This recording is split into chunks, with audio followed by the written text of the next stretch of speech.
خبر شامل کریں گے پاک پتن سے ہمارے نمائندہ محمد احمد بھٹی کی پاک پتن تحریک انصاف پاکستان کی پاک پتن میں بھی پرامن احتجاجی rally, district election commissioner office کے باہر نعرے بازی، امپورٹڈ حکومت نامنظور، پارٹی کارکنان کی بڑی تعداد کا احتجاج، پولیس کی بھاری نفری بھی موجود تھی۔ احتجاج کی قیادت راؤ ہاشم خان اور دیوان فرید الدین نے اور دیگر اہم شخصیات نے شرکت کی۔ السلام علیکم جی، آج ہم اپنے چیئرمین عمران خان کی کال پہ الیکشن کمیشن کے جو ضلعی آفس ہے پاک پتن اس کے سامنے موجود ہے۔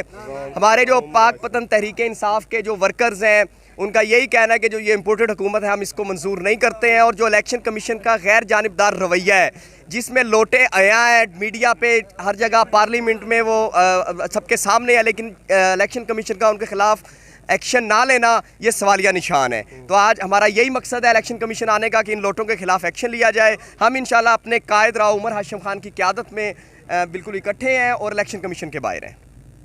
بسم اللہ الرحمن الرحیم۔ ہم اپنے لیڈر عمران خان صاحب کی کال پر آج ادھر اکٹھے ہوئے ہیں۔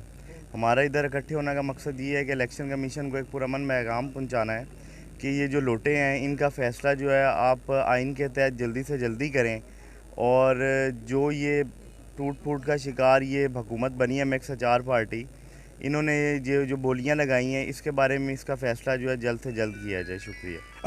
الیکشن کی طرف نہ جا سکیں، یہ ہمارا مطالبہ ہے الیکشن کمیشن سے، اور میں امید کرتا ہوں کہ الیکشن کمشنر صاحب آپ اپنے جو رویے پہ غور کریں گے اور اپنے آپ کو ثابت کریں گے کہ آپ غیر جانبدار ہیں اور تمام سیاسی پارٹیوں کے ساتھ ایک جیسا رویہ اختیار کرتے ہیں۔